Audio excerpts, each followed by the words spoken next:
Oladele. I represent Mekwafon, Yewa North Federal Constituency. I'm from Ogun State.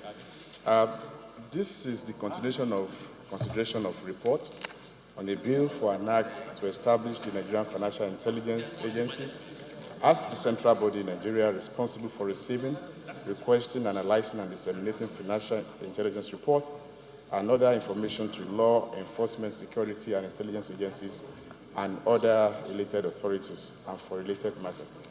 House Bill 1082. Mr. Chairman, it's a continuation. I think the last time we were asked to do a few corrections, which we have done, and I believe it is good to go. I urge members to please consider this bill and approve it. Thank you very much. Yes, this is a resumption of this. One is to see whether it is appropriate to use the word agency instead of unit, and the other one to see whether whoever that is going to head the unit be confirmed, his appointment be confirmed by the Senate. It's been extensively argued, and so we are going to make some amendments. First one is agency is going to be changed to units, and another clause is going to be provided in the report to show that whoever is the director of the unit is going to be a member of the board of the EFCC, so that he does not stand there alone and be acting as individual. So I will, before we go ahead at all, no, you can't prefer an agency. This thing has been subjected to a lot of legal framework, and that's why we have brought it back. So we are going to change the agency to unit, and we are going to provide a provision that whoever that is the head of that unit is going to be a member of the board of the EFCC, since the appointment of the person is not going to be subjected to Senate confirmation. So, Honorable Kayode Oladele, who are your allies to move for respective amendments? Chairman.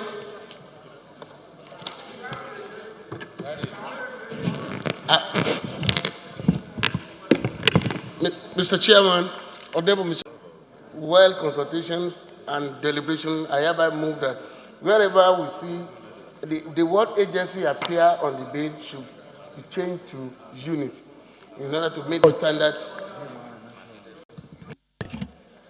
The amendment is that wherever agency appears in the report, it should be changed to unit. Those in favor of the motion say aye.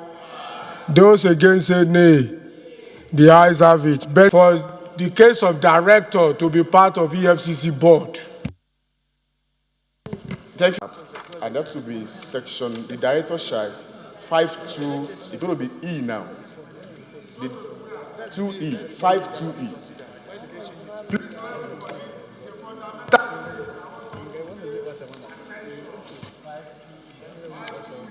It's going to be 5.2E now, and the amendment will be that, right, we're adding a new E, that the director of the NFIU shall be a member of the EFCC board.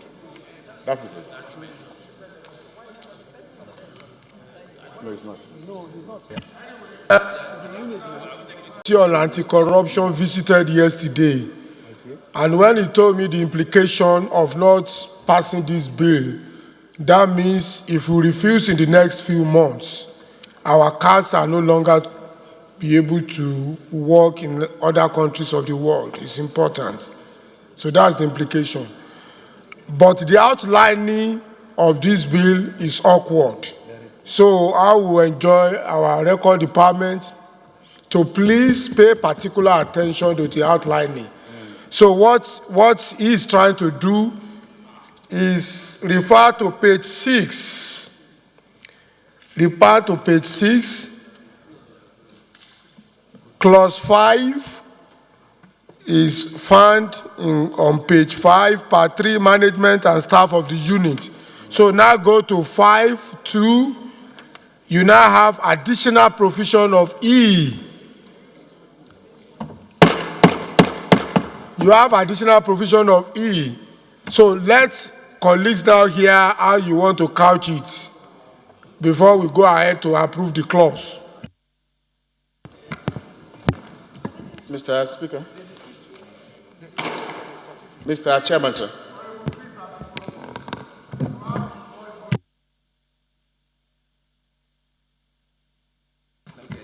Thank you, Mr. Chairman.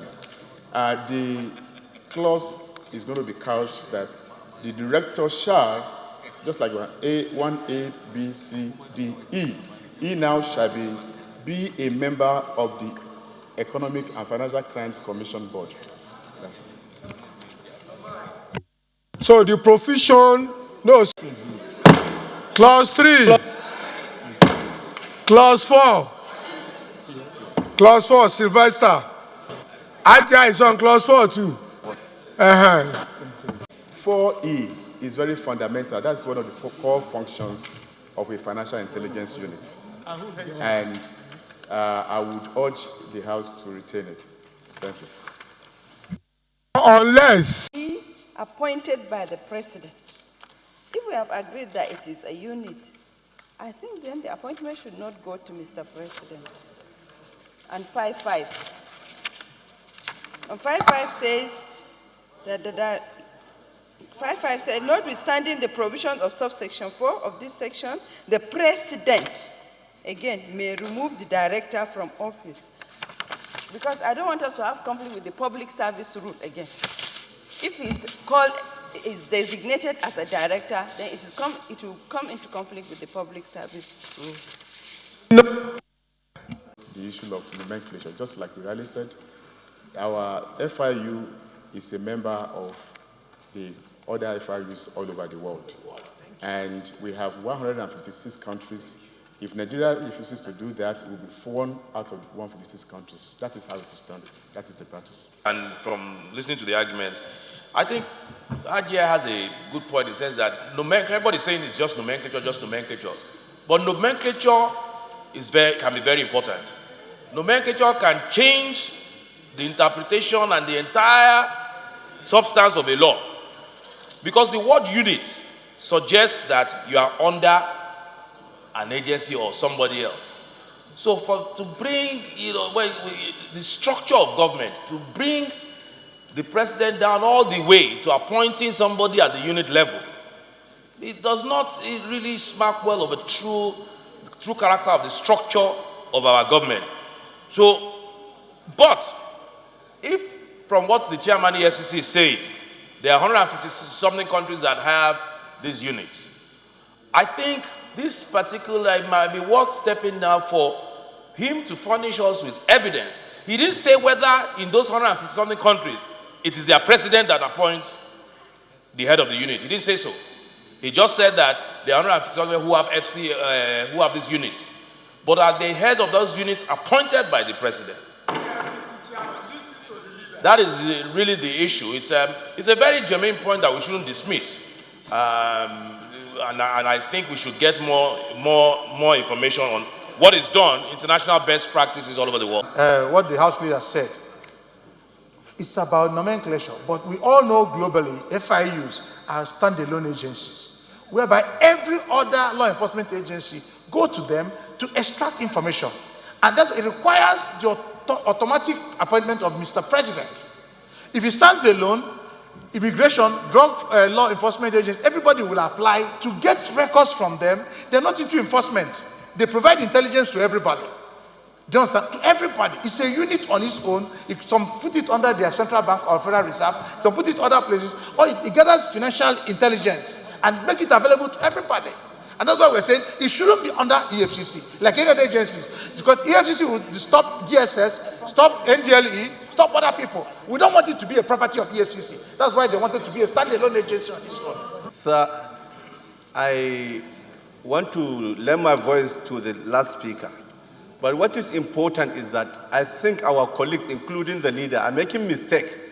They are thinking of the public service whereby you have units, departments, and the agency itself. But this is a very special unit. We have just said we have changed the name from agency to unit as a correction. And this is also according to international best practice.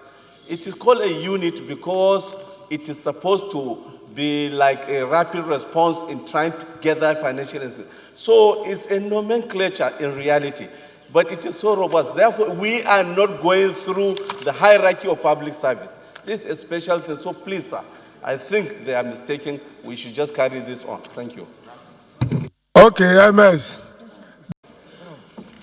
Clause 6, Clause 7, Clause 8, Clause 9, Clause 10, Clause 11, Clause 12, Clause 13, Clause 14, Clause 15, Clause... John Boo.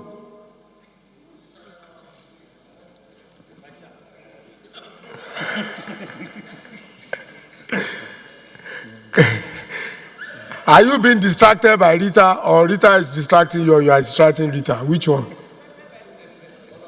But by the bill. The bill is complex, too complex for him. You are concerned about Nigerians. Our eyes are not being tied to anything. We only want to join the international organization in a manner to make sure that our traveling and other exigencies are smooth. Clause 16, Clause 17, in my econ, is not. You see, you are not with us. Which clause? Huh? No wonder you are giving local content. You are horribly local and conservative. Clause 17, Clause 18, Clause 19, Clause 20, Clause 21, Clause 22, Clause 23, Clause 24, Clause 25, Clause 26. Leader. Yeah. Leader. Okay, you are our leader.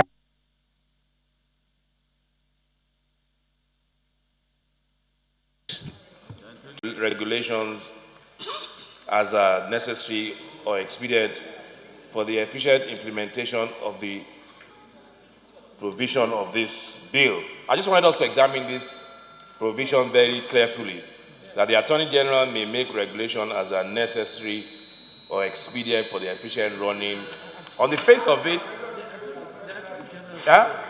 sorry, is at the head. Because on the face of it, it looks innocuous and harmless. But then where is the independence? Independence of the unit or agency or what? If the Attorney General, basically the Attorney General can regulate and do whatever he wants with it. Made by the leader is very, very germane. In the sense that I think last week, this House, in order to jealously guard and protect the independence of this House, we first, for second reading, a bill regulating subsidiary legislation. And this clause is within the ambit of subsidiary legislation. And specifically, in that bill that we passed, we said all subsidiary legislation should be brought to the approval of this House. And there is no, this clause is given unlimited powers to the Attorney General to make regulations and what have you, without subjecting it to the approval of the House. So I'm making an amendment to this clause that it should be subject to the approval of the National Assembly. It should be made subject because we should not donate our powers just like that to the Attorney General.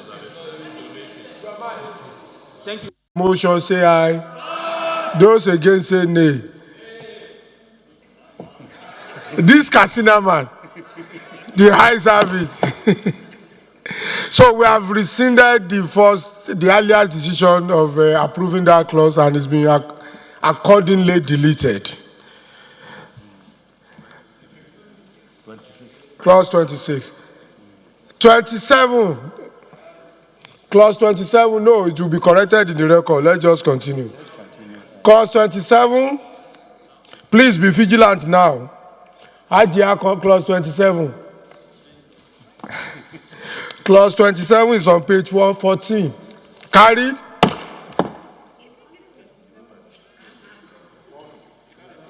Clause 28. Clause 29. Clause 30. Title of the bill. Leader.